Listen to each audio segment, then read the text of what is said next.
لازم تعرف طريقه الصيد في المكان ده. فيا جماعه بعد اذنكم اسمعوا الكلمتين دول لوجه الله، والله لوجه الله. انا عايزك وانت بتصطاد اليومين دول ما تنضفش الدور، خليه زي ما هو على وضعه في اليومين دول ماشي كده. وبعدها بشويه في فرع دخل كده بيطلعنا على الجامع الابيض. وبالمناسبه الجامع الابيض ده عنده ميه كده متداريه.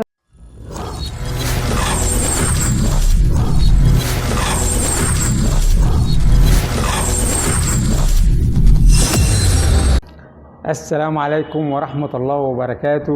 حبايبي المحترمين، الناس العزاز على قلبي، الطيبين الغاليين، كل سنة وحضراتكم طيبين، صوما مقبولا يا رب.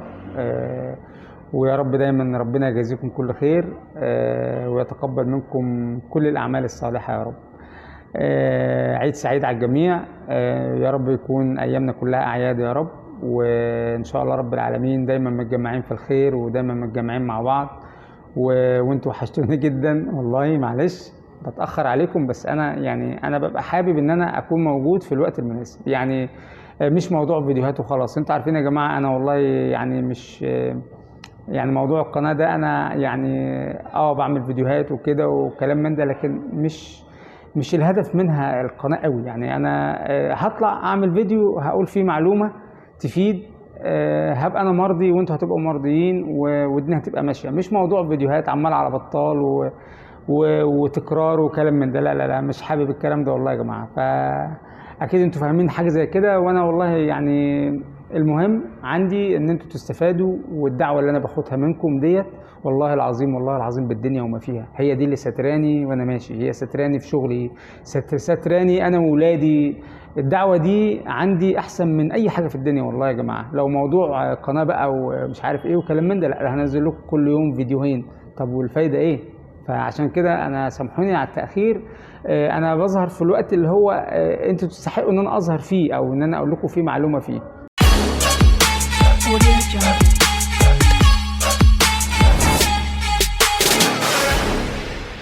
انتوا وحشتوني، وعيد سعيد، ويلا بقى نتكلم في الصيد عشان ايه احنا كلنا يعني عطشانين صيد.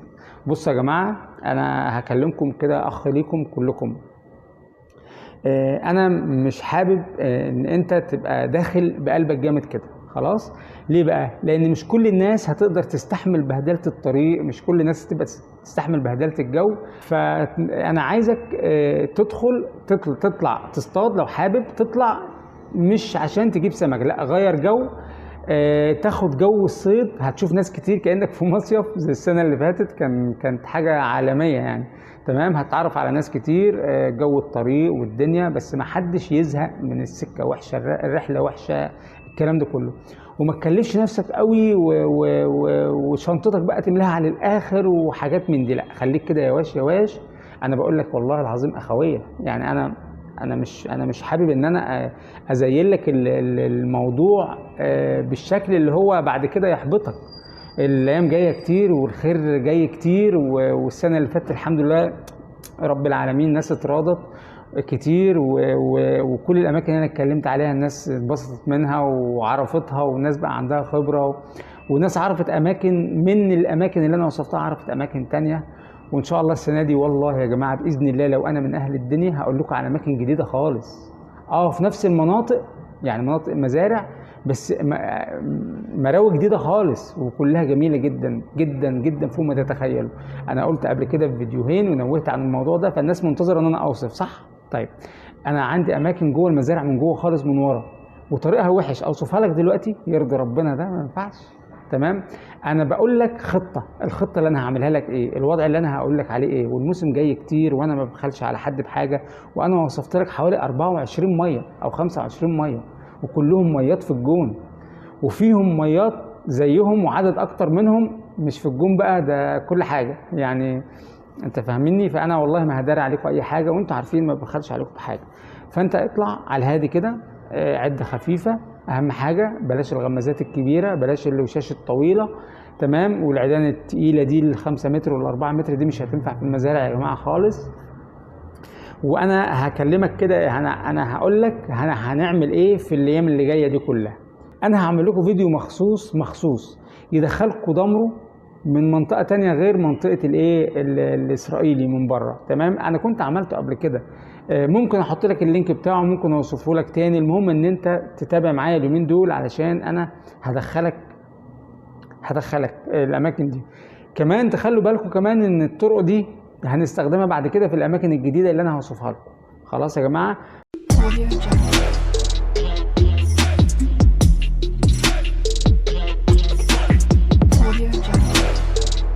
فننسى موضوع الاسرائيلي ده. طب الناس هتقول لي انا ماليش طريق اجي منه غير من على الدولي. معلش يا سيدي، ما انا مش عايز ابهدلك، خش من على الدولي، خش من على الاسرائيلي، ما السكه ماشيه بس مبهدله، والسكك في المزارع مبهدله برضه. خلاص، وخصوصا السكه علي سلامه بالذات. دي اول منطقه بتاكل يا جماعه، عشان تبقوا عارفين ليه هي اول منطقه بتاكل. لان ميه علي سلامه دي اصلا نصرانيه الاساسيه، فرع مش فرع، ده هو الخط الرئيسي بتاع النصرانيه ماشيه كده من عند ميه ابراهيم نوار، فاكرين؟ ماشيه كده، وبعدها بشويه في فرع دخل كده بيطلعنا على الجامع الابيض. وبالمناسبه الجامع الابيض ده عنده ميه كده متداريه، اللهم ان بقى اصحاب المزارع ما طلعوش السمك اللي فيها، لكن هي ما بتخلاش يعني، ميه جباره. انا هخليها شويه كده عشان دخلتها رخمه شويه، بس حلوه قوي كمان. يعني الناس اللي بيدخلوا انا رحت السنه اللي فاتت لقيت ناس قاعدين على الميه من اسكندريه، فلقوني واقف قدامهم راحوا مفتحين عينيهم كده، ايه يا عم؟ حتى دي عارفها. قلت لهم يا جماعه الميه دي انا بدخلها مثلا من 15 سنه فعارفها، وما كانتش ميه، ده كانوا 2 كمان، هي بقت ميه واحده دلوقتي. في واحد كبير في السن كده قال لي تصدق صح كانوا ميه، كانت واحده هنا وواحده هنا. قلت له تمام. فانا حافظ كل الاماكن، فانا هقول لكم على الميه دي، واقول لكم على كم ميه برضو، ميه جامده جدا. وايه بقى، وعندك النصرانيه بره على الطريق، ودي فرع، يعني انت معاك ميتين اصلا، ومكان حلو تحط في عربيتك فيه ان شاء الله، والناس هناك طيبه. خلاص. فبصوا يا جماعه ان شاء الله رب العالمين، انا مش عارف كنت بقول ايه يعني، سرحت. منطقه علي سلامه. فمنطقه علي سلامه انا قلت في فرع طالع كده، وفرع ماشي لافف كده ومعدي من قدام جامع القدس. ما هي دي، ده مش فرع، ده هو نفس الميه. تمام، عشان كده الميه دي بتاكل بسرعه. ليه؟ عشان الميه دي داخلها ميه حلوه من المحيط من بره مع الميه المالحه اللي جايه من الشخلوب. خلاص، فالميه دي بتاكل على طول، وفيها سمكه تقيله وبتاكل بسرعه، ومعظم الميات اللي هناك منول، عشان كده بتاكل على طول. تمام. وفي ميه تاكل جمبري، وجنبها ميه ما تاكلش جمبري. تمام. طيب اسمعوا مني بقى الميات اللي هي بتاكل دلوقتي مليون المليون. اول حاجه ميه ابراهيم نوار بتاكل، عارفينها الفيديو اللي مكتوب عليه رقم 6، خشوا عندي في الفيديوهات مكتوب عليه رقم 6. ميه ابراهيم نوار بتاكل، هسيب لكم اللينك بتاعها في الفيديو ده. تمام. وبتاكل جمبري الاول. يعني ايه؟ يعني يكون معاك جمبري تشغل بيه الدور، واول ما الدور يشتغل الغله هتشتغل، ولو انت نزلت غله هتشتغل برضو، بس الجمبري ممكن يبقى اسرع في الوقت الحالي شويه، وبعد كده لو الغله اشتغلت معاك انت ممكن اصلا ما تصطادش جمبري والجمبري معاك. خلاص. قصاد منك البياره بتاكل من شهر. الناس اللي عارفه، الناس القديمه اللي هي المدقدقه دي عارفين الكلام ده. الميه البياره بتاكل من شهر. الميه اللي في نهايه البياره الناحيه الثانيه اللي بتنزلها من تحت دي ناس عارفاها برضو بتاكل. في ميه البر الثاني اللي هي في نفس الجزء بتاع ميه ابراهيم نوار، ميه رفيعه كده عامله حرف ال كده، وجنبها ميه عريضه بتاكل. يبقى المنطقه دي فيها كذا ميه بتاكل. ميه الكونتينر اللي انا ما وصفتهاش في المنطقه دي بتاكل جمبري، بس مش اي حد هيخشها يا جماعه. لان الناس كلمتنا عليها من يومين، قالوا لي كونتينر ومش كونتينر. انا كنت هتكلم عليها السنه اللي فاتت، بس في واحد اجر الارض اللي هي جنب المدخل ده، فمنع الناس انها تدخل. تمام. يعني انا نفسي منعني، بس الناس اللي هناك لما اتكلمت مع الناس هناك عارفاني، فخلاص بقيت ادخل. خلاص، يعني هو ما كانش يعرفني يعني، قالوا لا ده الراجل ده معانا من زمان والكلام ده كله، مش انا لوحدي، في ناس برضو بتخشها، فهي صعب ان انا اوصفها عشان الناس اللي سالتني من يومين عليها. خلاص، عادي يعني مفيش مشكله، ده في ميات كتير هقول لك عليها. خلاص. بصوا يا جماعه، ميه السواقي فيها فرع بياكل، فبلاش السواقي. حلو. الميه بتاعه المدرسه بتاكل، عشان الميه دي اغلبيتها ميه حلوه، فبتاكل ماشي. والميه اللي بره جنب ميه المدرسه، في ميه المدرسه في ميه بره على الطريق بتاكل برضه. خلاص. تعالى على مين تاني اللي بياكل؟ بصوا يا جماعه، ميه الشبوره بتاكل. دي برضو الناس اللي مش عايزه تخش المزارع وتبهدل الدنيا، ميه الشبوره بتاكل. ورا البورصه بتاكل صغير. هتقول لي بتاكل كبير، مش بتاكل كبير، هتاكل كبير معاك بس مش كل حته هتديك كبير. خلاص؟ ميه البورصه، ميه اللي ورا البورصه هتروح مش هتنبسط منها اليومين دول، بس علشان ايه؟ ممكن تديك يوم لا، الكلام ده كله، بس هي حتت. فالناس هتروح كلها على الميه اللي ورا البورصه على طول، هتصطدم، هتاخد سمكه رفيعه كتير لما تقول بس. خلاص؟ الا اللهم ان حته كده ولا كده ممكن تاكل. خلاص؟ في كم مكان كده ورا البورصه انا عارفه بيطلع سمك، بياخد سمك، بس ما يسعش الناس، يعني مش هتنفع تخشه. هي دي الفكره يعني. خلاص؟ تعال بقى على ميه الدراويش. فين ميه الدراويش؟ ميه الدراويش دي المنطقه اللي ورا علي سلامه، اللي هي في اخر علي سلامه. كل المنطقه دي يا جماعه بتاكل، كل المنطقه دي بتاكل. خلاص؟ يعني انت منطقه علي سلامه كلها بتاكل معاك لحد الدراويش من ورا بتاكل، بس انت هتصطاد فيها ازاي؟ انصحك نصيحه لوجه الله، جري الغماز. ما تصطادش، ما تخليش الغماز يقف وتستناه يغمز. خلي الغماز يمشي جنب الجبر كده، جنب البرنوفه كده، او جنب الزرعه اللي بره كده، خليه يمشي. عشان كده بقول لك اعمل وش قصير. خلي الغماز يمشي كده علشان خاطر هي هتاكل معاك كده، سواء غله، سواء طعم، سواء جمبري، والجمبري هيبقى اكتر، لان المنطقه ديت ميه الملوحه داخله فيها زياده، قريبه من البحيره، فعشان كده الجمبري هياكل اسرع. خلاص؟ فهنركز على المناطق ديت، لان المناطق دي اللي بتاكل. طب انت يا عم وائل ما عندكش اماكن جديده؟ لا عندي. بعد الفيديو ده هسجل لكم على طول في الايام ده بتاعت العيد اللي احنا فيها، زي السنه اللي فاتت كده، هسجل لكم اماكن جديده تروحوها. خلاص يا جماعه؟ او حتت في علي سلامه ومحدش يزعل تخشوها. منهم اخر ميه الجزيره فعند علي سلامه، هدخلكم عليها. انا كنت اتكلمت عليها في منظور السنه اللي فاتت، وفي ناس زعلت، انت هتقول على الميه ديت واحنا الميه دي بتاعتنا والميه دي مش بتاعتنا، فمش عارف يعني انا بخش المزارع من سنين، يعني الميه دي كلها بتاعتي؟ لا خالص، عادي يعني، بتاعت كل الناس. خلاص؟ ففي ميتين في منطقه علي سلامه جامدين جدا ولهم طريقه اكل معينه، يعني مش اي حد يخش. يعني في ميه فيهم ما تاكلش على القصير ابدا، وما تاكلش على البر، لازم في وسط الميه عشان تاكل. وفيها حاجه ممكن تقعد ساعه ما تغمس، ومجرد ما تغمز هتديك على طول. الميه دي منهم، هي كده خلقه. خلاص؟ سمكتها كبيره جدا اصلا. ميه الجزيره يا جماعه، الجزيره.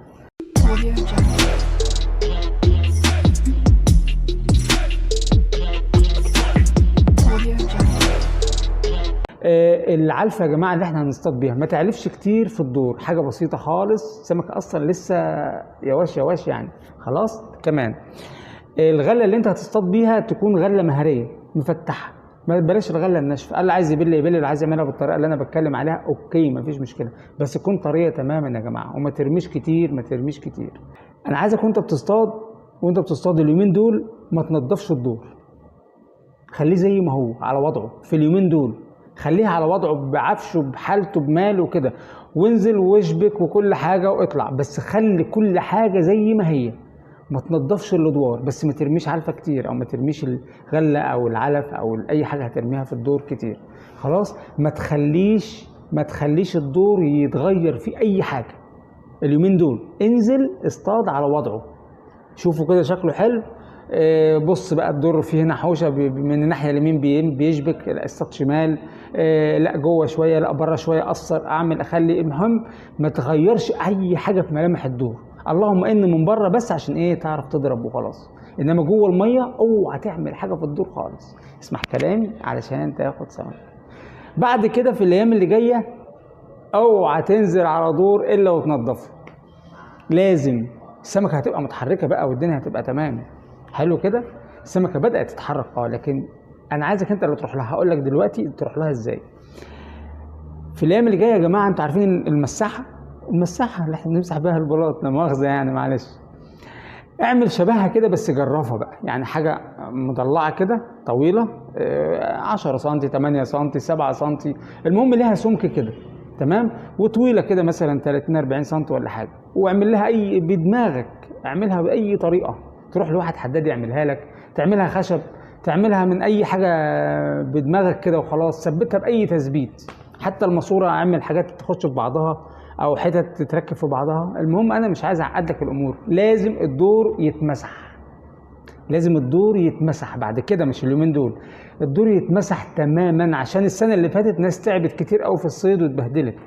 اتعب علشان تاخد سمك، امسح الدور، خليه مبلط كده عشان السمكه ما تضيعش منك. ليه؟ السمكه بتقعد تنقر تنقر تنقر، تعمل تخلي، ما هي في حوش تحت السمكه بتقعد تنقر ومش عارفه تروح، تمشي شويه وتقف، مش عارف ايه وكلام من ده. انما لو الارضيه نظيفه السمكه هتاخد وتجري، ده غير انها هتجمع لك سمك كتير في المكان وهتبقى الدنيا حلوه، حتى اللقمه اللي انت هترميها للسمكه هتبقى باينه كويس.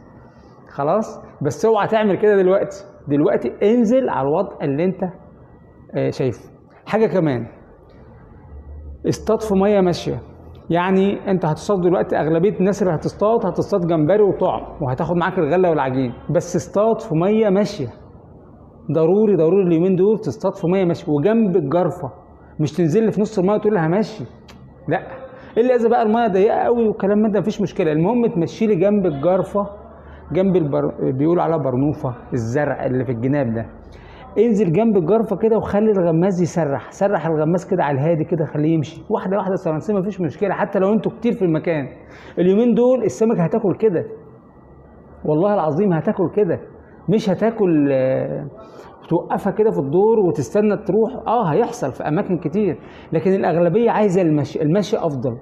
روح انت للسمكه بالطعميه بتاعتك، بالجمبريه بتاعتك، تمام، سن خفيف وش صغير عشان تقدر لو هتعوم او هتمشي تسرح الغماز ما يشبكش في اي حاجه وتبقى انت مرتاح. العيدان اللي انت هتصطاد بيها ما تزودش عن 3 متر، يعني 63 3 متر يغني عن 63 عشان تبقى عارف. حتى لو على جرف عاليه هو 3 متر هيغنيك عشان تبقى فاهم يعني، تمام. دي واحد. حلو. الوش اللي انت هتصطاد بيه، الوش اللي انت هتربطه اللي فيه السنين، تمام، ما يكونش طويل يا جماعه، ما يعديش ال 20 سم، ما يعديش خالص. يعني انا بعمله كده، حاجه بسيطه والله يا جماعه، 18 سم. ليه؟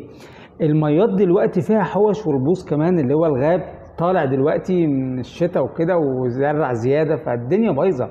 فانت هتعمل لي وش طويل ليه؟ اذا كنت انت اصلا بتوكل على عايم، فما تعملش وش طويل خالص، انسى الموضوع ده، انساه. وخلي فرق ما بين السن والسن 5 سم، 5 سم، مفيش اي مشكله. اربط الوش كده وبص له، ايه ده هو عامل كده ليه، صغنن كده ليه، عادي، ما تستغربش، مفيش مشكله، لانك هتصطاد برضو بالغماز الصغير. بلاش الغمازات الكبيره اللي انا بشوفها دي، بلاش خالص، مش هينفع والله يا جماعه، ما بتنفعش وبتضايق. السمكه بتقعد تغمز وبتطلع سمك وكل حاجه، لكن مش زي الاحترافيه بقى، غماز صغير كده والدنيا تبقى حلوه معاك. ان شاء الله رب العالمين كله هيتراضى السنه دي، وانا معاكم، والتواصل واتس على طول يا جماعه، انا مش هبخل على حد، وهنزل لكم وصف لكذا ميه ان شاء الله رب العالمين. وانتظروا الميات الجديده اللي انا هتكلم عليها ان شاء الله، الجو يتحسن وما تدخلش بتقلك. اطلع شم نفس، غير جو، امسك البوصه وخد الجو كده وعيش حياتك، وان شاء الله رب العالمين كله هيتراضى، ان شاء الله رب العالمين كله هينبسط، واحلى عيد سعيد على الجميع يا رب. انا بعيد عليكم، وتحياتي لكم جميعا يا رب، وان شاء الله رب العالمين مش هبخل عليكم بحاجه والله يا جماعه، ابدا ابدا ابدا. خلاص، السلام عليكم.